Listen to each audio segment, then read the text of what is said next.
Majesty Queen Elizabeth the Queen Mother arrives as guest of honour, comes to Earl's Court to enjoy the biggest, the oldest indoor military entertainment in the world.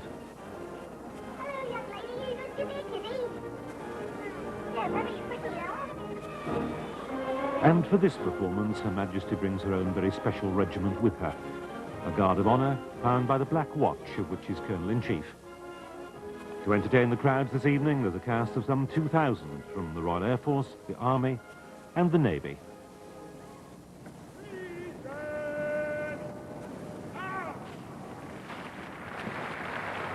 As always, Her Majesty most warmly welcomed to the Royal Box, as the music swells, the lights change, and 50 tons of revolving backdrop spin to herald the 1992 Royal Tournament.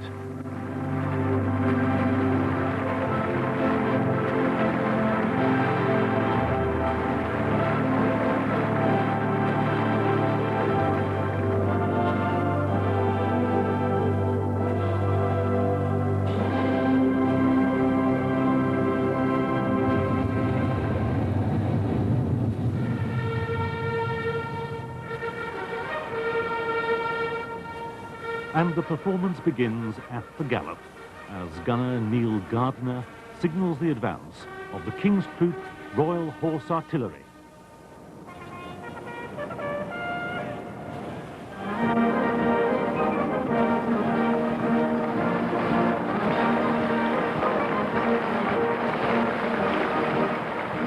Guns and limbers, each unit weighing 1.5 tons, are hauled at speed by 6 teams of 6 horses.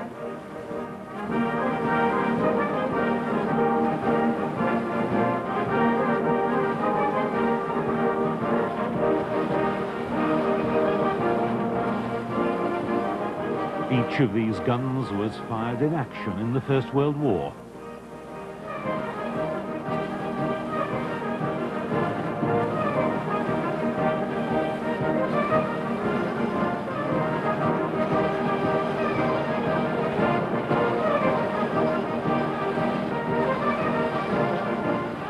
It's a display of care and courage, a reflection perhaps of what Field Marshal Wavell said about the horse at war.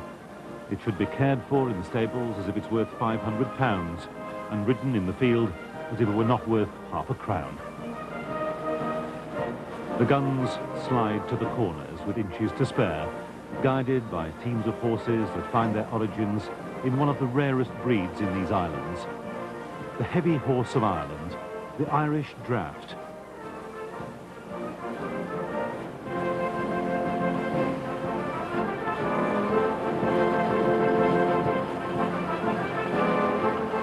The horses, brought from Ireland as unbroken 4-year-olds, will stay with the troop for 15 or 16 years.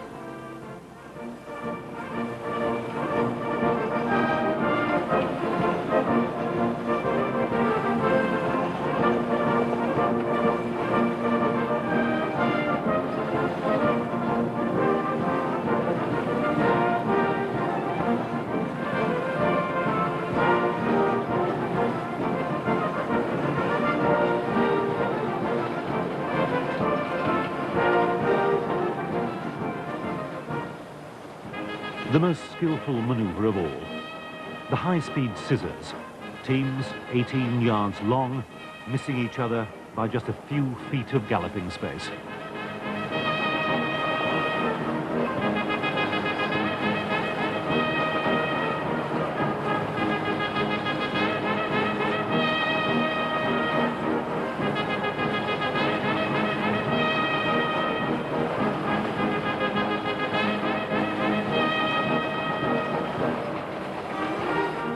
The King's Troop was named by King George VI in 1947.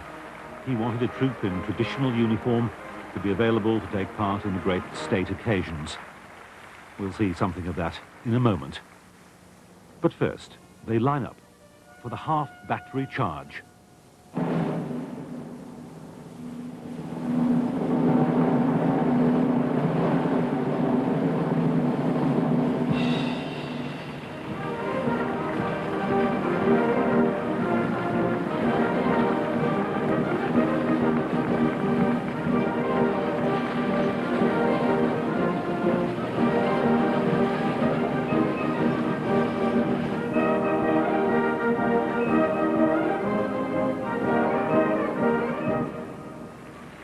The officer of the troop, Captain Nicholas Parham, will give the order to parade before the royal box.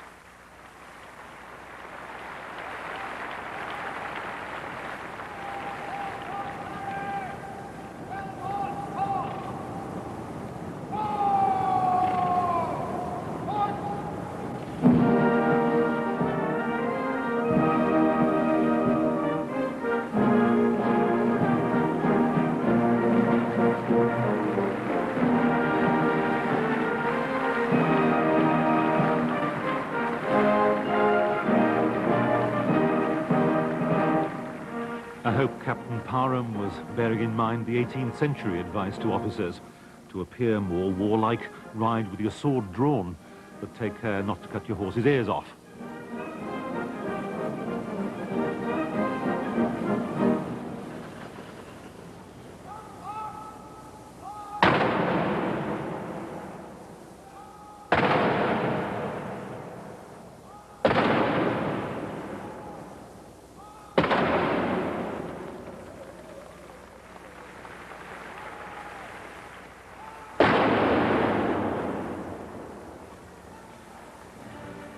To the echo of the guns, we now celebrate a golden jubilee.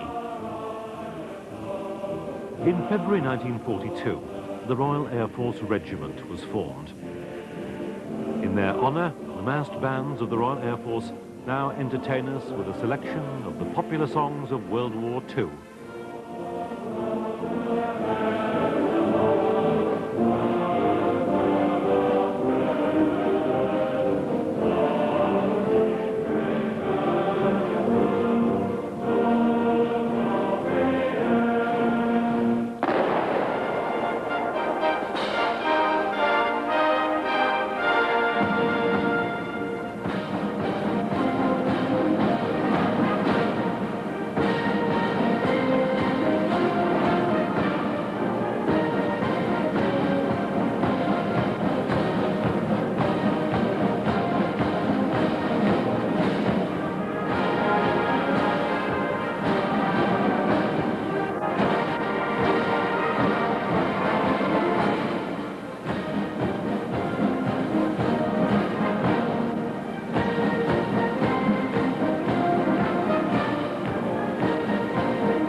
There are representatives here of all 5 Royal Air Force bands, including musicians from RAF Germany, musicians of excellence who have toured as far afield as America and Japan.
wearing the uniforms and carrying the guns of 1942. Today, the Queen's Colour Squadron is the RAF's crack drill squad. They're in the record books, having completed almost 3 million drill movements in under 24 hours.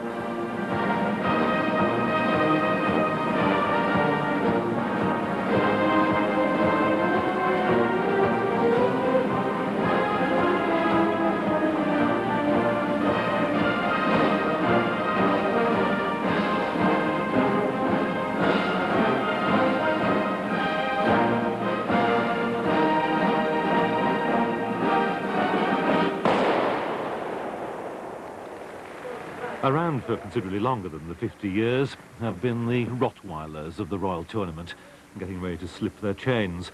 The hard men of the Royal Navy field gun crews, padding up with padding so slender that it would scare the wits out of an American footballer. They're about to compete in a sport that breaks heads and hands. The story goes that if they lose one of the pins that holds on the gun wheels, pins kept in this little pouch, they simply stick their finger in the hole to keep the wheel in place. So, is there any truth in such a far-fetched story? Not really. Sporting a full complement of fingers, legs and wheels in the arena, the Royal Military Police display team, the Red Caps, led by Troop Sergeant Major Jerry Russell. Some like to be in charge in the front. Now, Jack is typical of that sort of horse. He likes to be up front and posing to the crowd, to the audience. He likes to show off himself. There are occasions when we've done certain moves that we actually put a little buck in, you know, as if to sort of say, I've done it good. You know, he gets very carried away with himself. As I say, he is a smashing horse, and I do love him very much. You know, he's a great character. In fact, sometimes my wife thinks I love him more than I love her. Look on the bright side, Mrs. Russell, at least you don't have to risk being mown down by marauding motorcycles. In a display which combines the skills of the mounted troop from Aldershot with motorcycle bravado provided by volunteers from units in Britain, Ireland and Germany.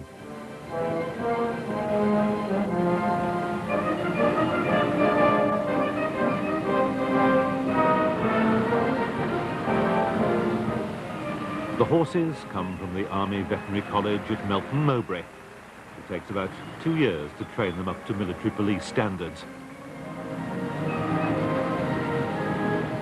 And the motorcycles, for all Hell's Angels in the audience, they're 500cc Armstrongs. Standard Army issue, with a fresh lick of paint and a few optional extras.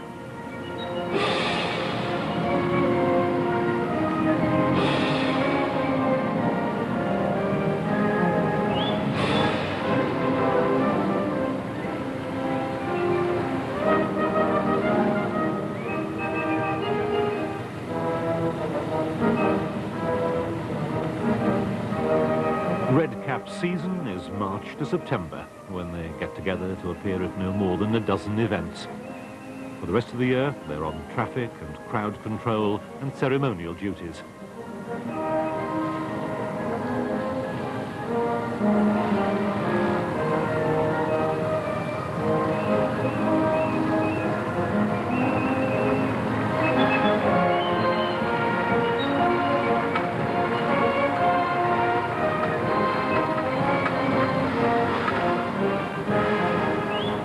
Their finale, the horse and motorcycle leap.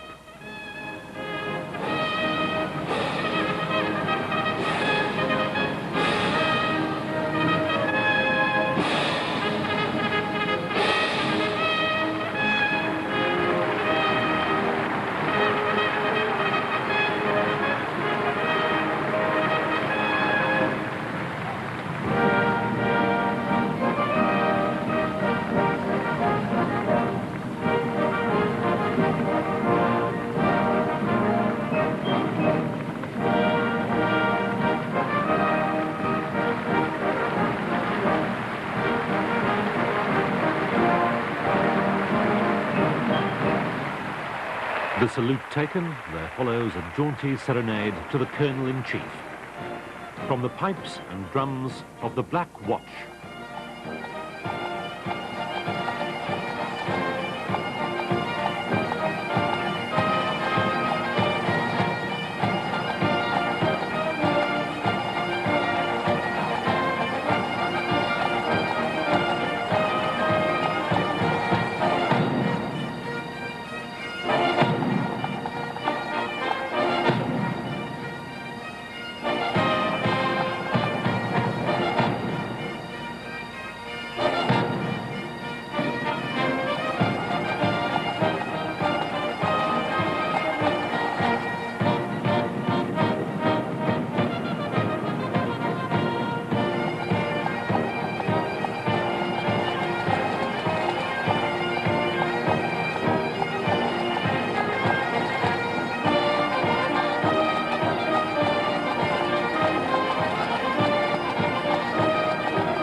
The Black Watch have travelled up to London just for the day when the Queen Mother is taking the salute. And they march off on their trip back to their depot in Shropshire to the strains of Scotland the Brave.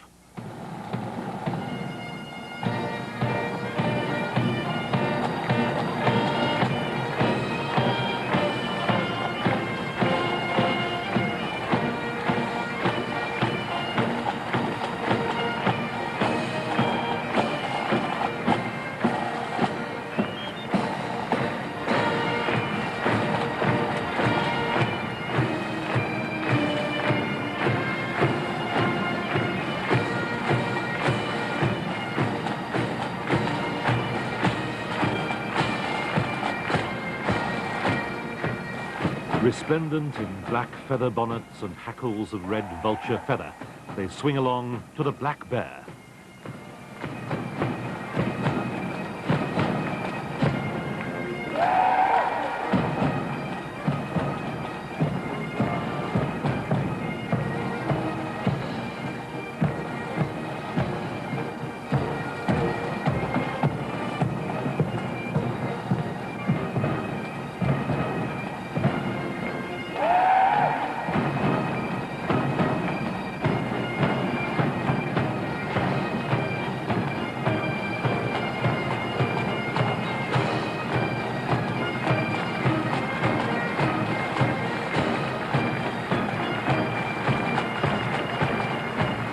Among the notable Hieland laddies who've been part of the regiment are two of the Queen Mother's own brothers.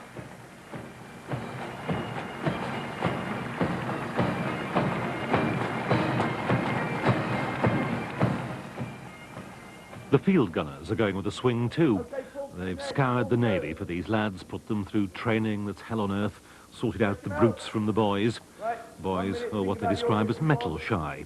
In other words, they flinch when a 900-pound gun barrel's thrown at them. The ones that are left don't flinch.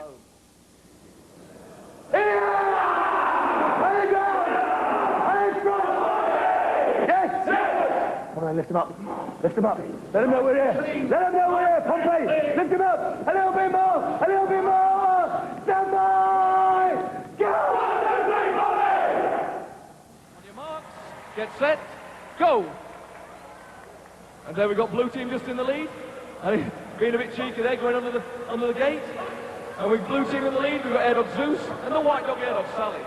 Oh, and a near miss in the middle. Unlucky there called Robbins. And a nice little flap at the end. Come on then, give them a cheer as they're going down the lines. Just to help them along. The air dogs and handlers of the Royal Air Force Police Dog Demonstration Team. Ladies and gentlemen. Among them, Air Dog Jet, who will demonstrate perfect coordination of paw and eye on the parallel bars. I'll let Team Manager, Flight Sergeant Brian Johnson, introduce you to the rest of the stars. And there we go, trained to perfection with kindness, ladies and gentlemen. Air Dog Jet. As you know, all dogs are colourblind. With this next item in the display, hopefully we'll make you reconsider. Our steward today will throw 4 coloured dumbbells into the box. Firstly, the red, the yellow, the green, and finally the blue. We've got 2 dogs today. We've got Air Dog Rex, handled by Corporal Schroff. Come on then, give him a cheer. That's better. And next we've got Air Dog Zeus, handled by Corporal Robbins. Right, what I'm going to do now is I'm going to ask you, the members of the audience, firstly to pick a dog, and then pick a colour. And hopefully the dog will go into the box and come out with the correct colour. So, we've got Air Dog Zeus and Air Dog Rex. Which dog would you like first? We'll have Rex first, I think. Yes, we'll have Rex. And which colour would you like? The red, I think, steward. So the steward takes out the red flag, shows the red to the dog, and will Rex come out with the red dumbbell? Of course he does. Well done. Now, just to make sure that we're not cheating here, we're going to take the other dog, Air Dog Zeus. And which colour would you like this time? I think that's a yellow, steward. So the steward takes it out and shows it to the dog, and will he come out with a yellow dumbbell? Of course he does. Well done. Well, ladies and gentlemen, boys and girls, I'll leave you to decide. Are our dogs really colourblind? Now it's competition time. The wall-like object situated on the right-hand side of the arena is what we call the scramble board. We've got 3 dogs in the competition today to see which one can scramble the highest. Remember, the louder you cheer, the higher these dogs will go. The first dog today, head dog Sally. Come on then, this side of the arena. And no problems for the pitch. Well done. Our second dog, what's wrong, Cole Hancocks? Is there something wrong with the scramble? What's that? Cole Hancocks. Out of the competition you go. Sorry for you lot over there, but I told him no cheating beforehand. Come on, out of the competition. We've got 2 dogs left then. We've got Air Dog Zeus jumping for that side. Come on then. Give him a cheer as he's going over. Well done. Right, we'll take the height down to 9 feet. The highest we can go. We've still got 2 dogs left. Right then, Air Dog Sally. Come on then. Give her a cheer as she's going over. Come on. Oh, Cole Brown, not this time. Out you go. I told you no pushing. Out you go. Right then, ladies and gentlemen, boys and girls, let's have everyone in the arena. Come on, let's see if we can get Zeus over. On the right. Come on then, let's get over. And there's our winning dog today, Air Dog Zeus. All of these dogs have been donated by members of the public, and the RAF is looking for more. Any German Shepherd or gun dog breed between the ages of 1 and 3. Our first dog to go today is Air Dog Rex. And there he goes nicely over. Well done, Rex. Next we've got Air Dog Max, found by Liam Johnston, and that dog can really fly. Look at him go.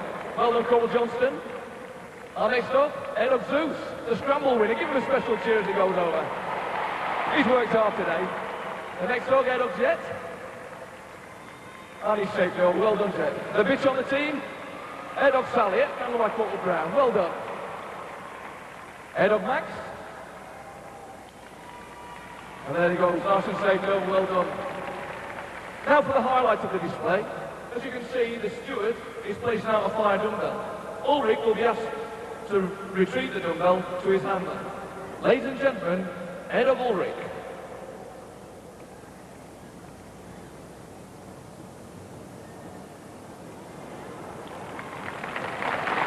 And there we go, the courage of the German Shepherd dog. Well done, Ulrich.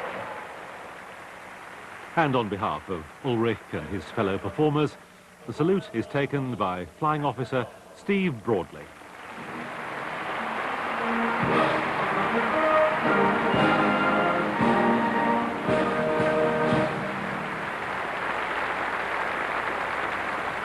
Yes, ma'am, I think they've forgotten something.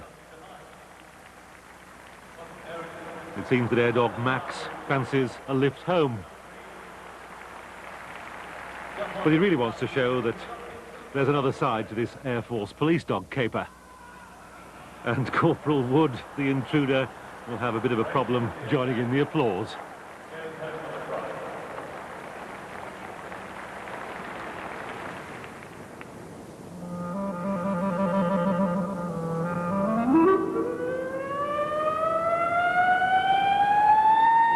To commemorate the 50th anniversary of the arrival of American troops during the Second World War, the massed bands of the Royal Air Force now play George Gershwin's Rhapsody in Blue.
The high-flying pianist is Flight Lieutenant Stuart Stirling, and the massed bands were under the direction of the Principal Director of Music of the Royal Air Force, Wing Commander Barry Hingley.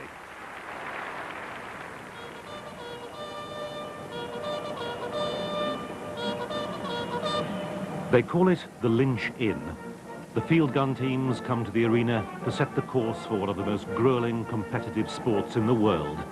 A competition contested to the sinew by teams from Devonport and Fleet Air Arm and Portsmouth.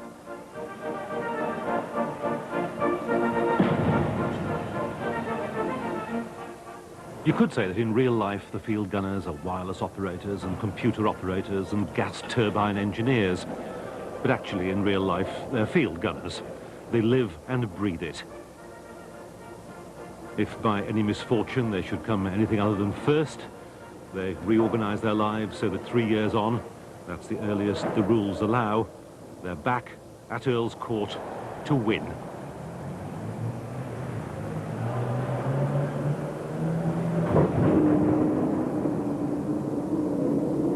To win in a sport hedged about with a maze of rules. A sport with more than 50 penalties that can be incurred. A sport for which they're so highly trained they can make it look effortless. Only in slow motion can you capture the pain and the potential danger.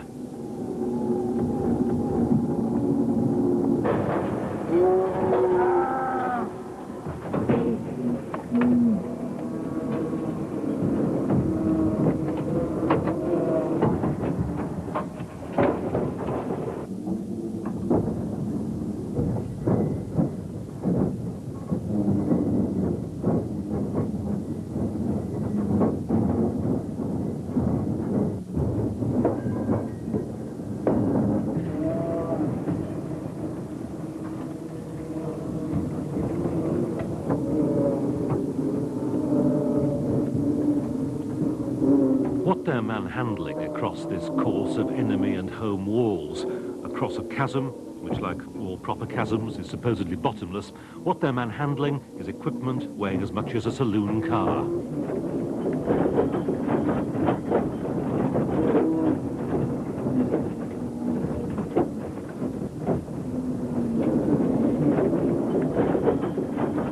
And the result? It's the only thing. There's nothing else.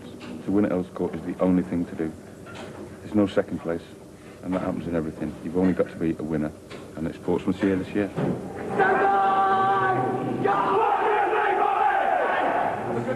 To the winner, a silver medal. To the runners-up, bronze. Runners-up have been known to throw their medals into the crowd. Medals for failure, they call them.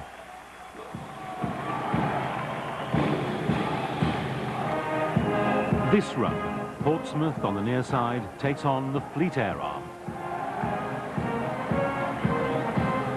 It's a competition that has its origins in the Boer War. In 1899, Boer commandos with 40-pounder guns laid siege to the town of Ladysmith. British naval guns, for which special carriages had been built, were landed from HMS Powerful in an attempt to raise the siege. The Bluejackets hauled the guns for many miles across hard terrain. One of the carriages collapsed.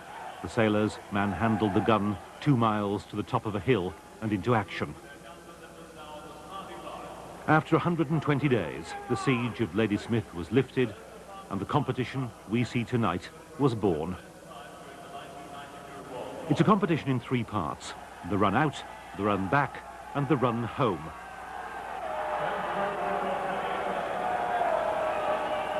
Battery Commander Ken Mathers lights the thunderflash.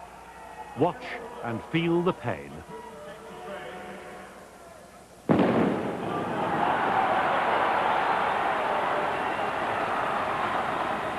Down at the white road there, they wheel around and everything, then gun. Over the home wall, the limber, 345 pounds.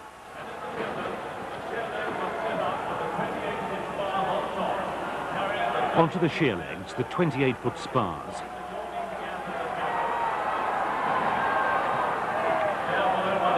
Across the chasm go the 10-foot spars. If any action equipment falls here, it's automatic disqualification. Onto the wires, the travellers, and the first wheels across. Weight, 120 pounds each. The gun carriage, 350 pounds, crashes to the post. The 900-pound barrel across, the barrel that makes boys metal shy.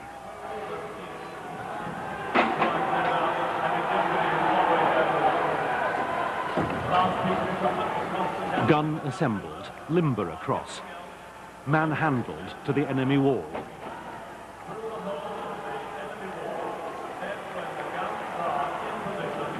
And through, and turned, and 3 rounds to be fired.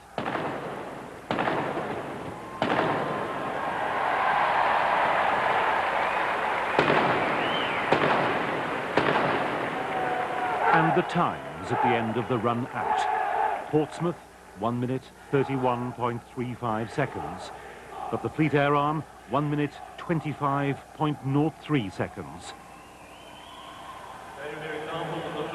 The trainers will be checking the teams for injuries in preparation for the run back.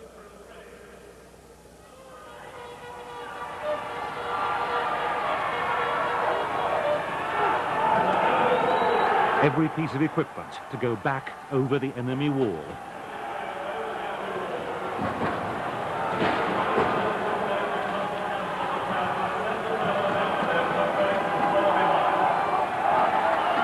Back across the chasm.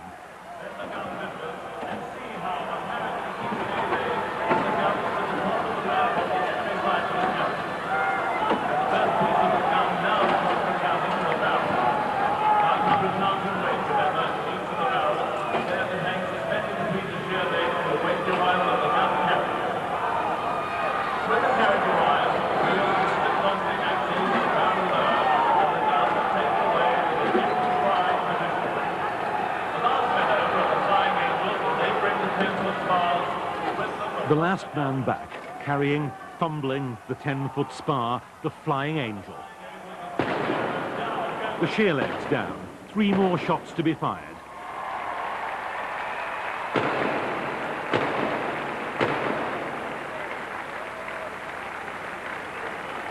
And the times after the run back.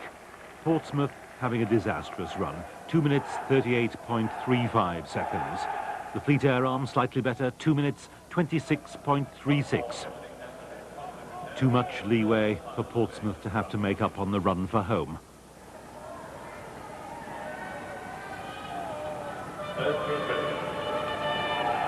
Everything through the home wall this time.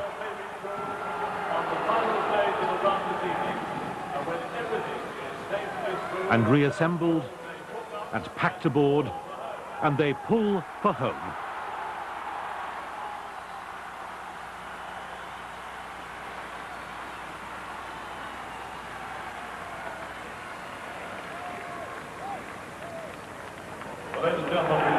The all-time record run was set in 1984 by an on-form Portsmouth, 2 minutes 40.6 seconds. But that was the time when teams had double the training time they've got now.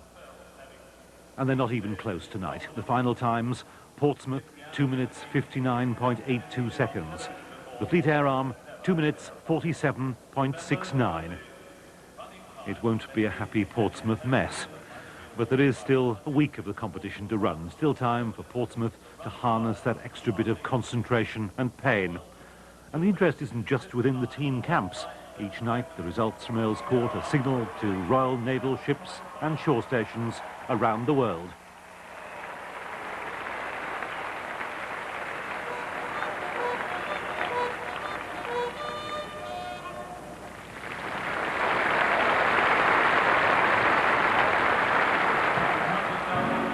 A man's life in the Navy gives way now to the Women's Army. Of course, there's no such thing any longer. Since the Women's Royal Army Corps was disbanded in April, men and women are all in the army together. But perhaps the 40 women in action relay racing here tonight are marking the card that they're quite capable of matching the male competition on horseback, on motorcycle, giving dogs a lift, obstacle courses, anything you choose.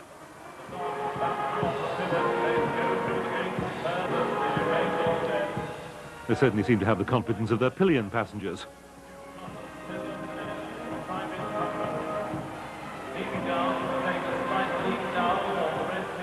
And these girls are tough.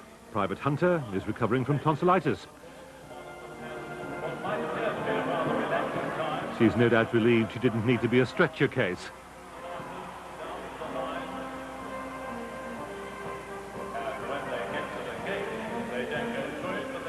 Bruises come as standard.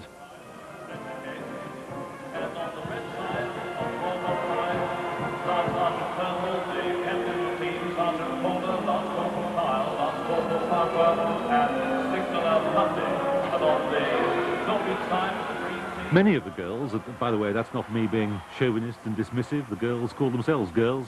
Many are drivers and mechanics. But the new career structure in the army allows them to start as apprentice armourers and gun fitters, shipwrights and air crew.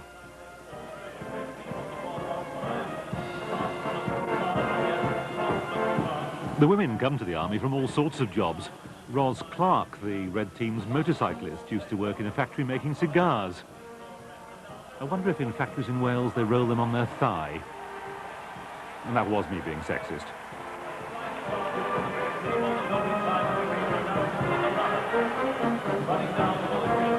Their male colleagues have serious money riding on this race.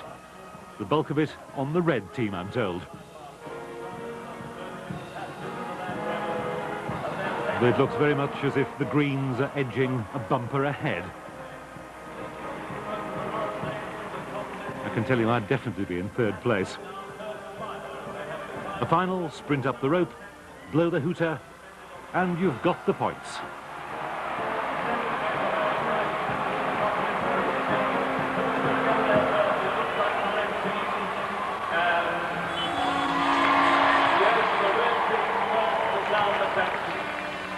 Well, women's army rules have got me baffled. I could have sworn the Red Team won. I must have missed some subtlety in the scoring, because it's the captain of the Greens, Sergeant Tracy Mills, that has the honour of practising the art of sabrage. Don't try it with the carry-out.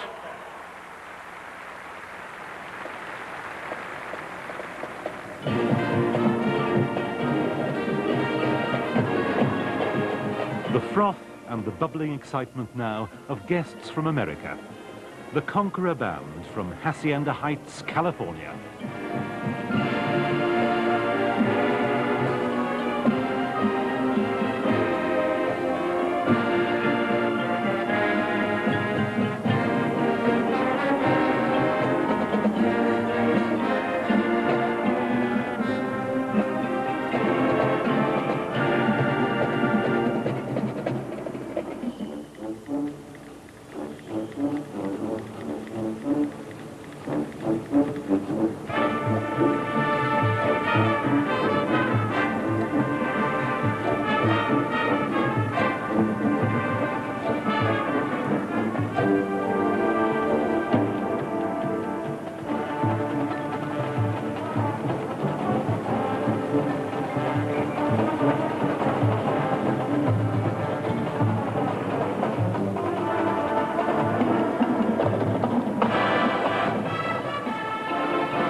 There are more than 140 musicians and dancers aged between 14 and 18 in the Los Altos High School Marching Band. It's one of the most successful and well-traveled school bands in California.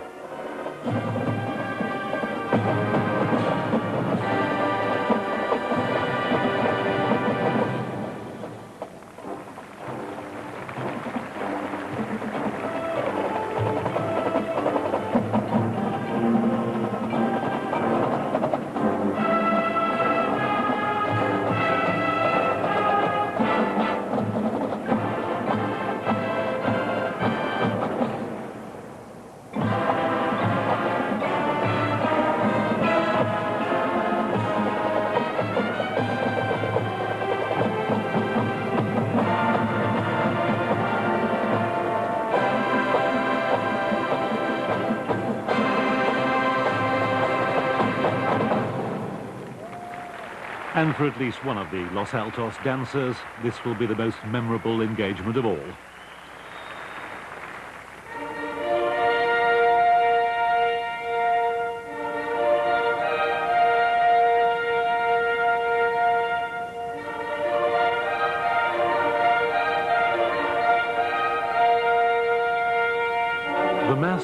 members of the Royal Air Force, and the display of pyrotechnic sound and fury combine now for a finale which celebrates the mastery of the air, past and future.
As armed forces manpower is inevitably reduced, I wonder for how much longer it's going to be possible to mount a military spectacle on this scale. But at least you'll be able to tell the grandchildren that you were there, watching the Royal Tournament of 1992.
2.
So a whole range of, you've got performers, twirlers, colour guards and dancers, is this Well, right? we have dancers, and we have a color guard, and which to us is flag twirlers, and then about 118 musicians. We hope we haven't got too many baton twirlers in here. No, we tonight, don't have probably. any baton twirlers with us. We Pressure on don't the actually studio. use any baton twirlers, but we do have dancers and color guards. Right, we've got Jennifer.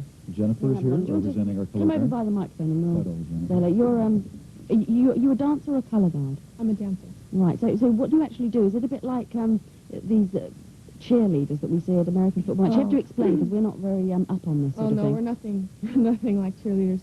Basically, we dance to the style of music that's played. They play jazz music, and we're more into dancing instead of what is usually called a drill team, which is more military. And we basically, it's more stylized. It's lots of technique. So if they're playing a jazz piece, you sort of do some jazz dancing, and if they're playing a rocky piece, then you're sort of rock and rolling Yeah. around the place. Do you do this whilst they're walking along? Excuse me? Do you do this whilst they're walking along? Is this a Yeah. stationary performance? While they're marching, we're dancing all over the field. It's the same kind of charting. We do formations and everything. So they're part of the entire unit, then part of the formations as well. So when you choreograph stuff like this, you have to take into account where you're going to be and the fact that you're also moving along. Oh yeah, because sometimes we make a mistake of putting in a move that's basically better for doing it in place, and we have to be traveling at the same time, so we'll have to take it out or change it. Do you get up to gymnastics and stuff like that, or is it mainly on No. 2 feet? You don't walk on your hands or anything like that? No. Just thought we'd... Okay, well, let's take a bit of a risk and on the old faders here, and we'll hear the band now. What's the first one you're going to do? I think the first tune we're going to play is Stormy Weather. Good old 1930s tune. Okay. Whenever you're ready.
Right.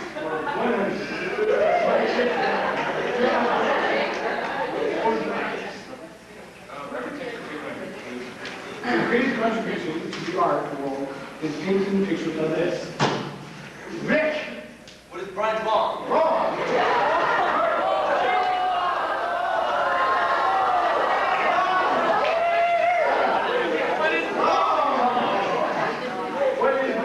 Type of literature that everyone can read.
And the following award, best room after lights out, is girls number 3.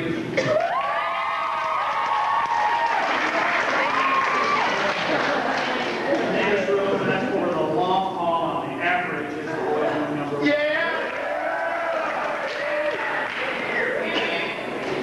Lieutenant Johnson's Nightmare Award goes to girls room number 2.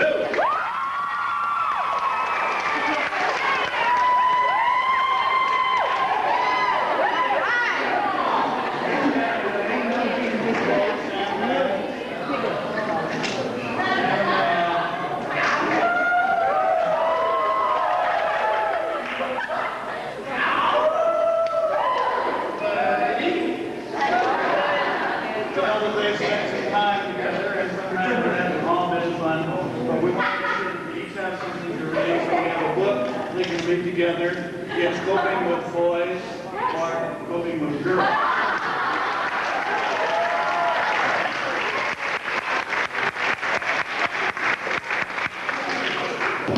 Some of you for what we would call cheerful, helpful award, but we're going to give it a try.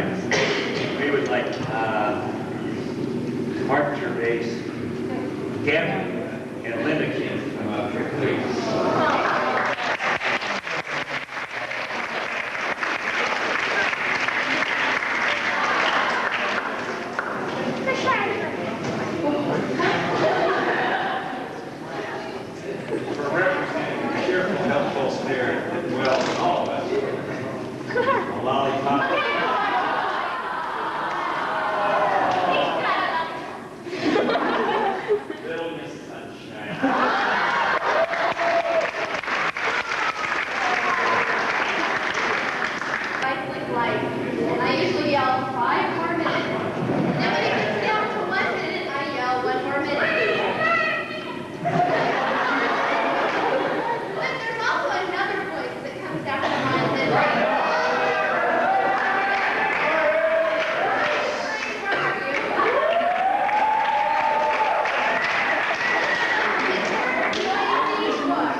Hacienda.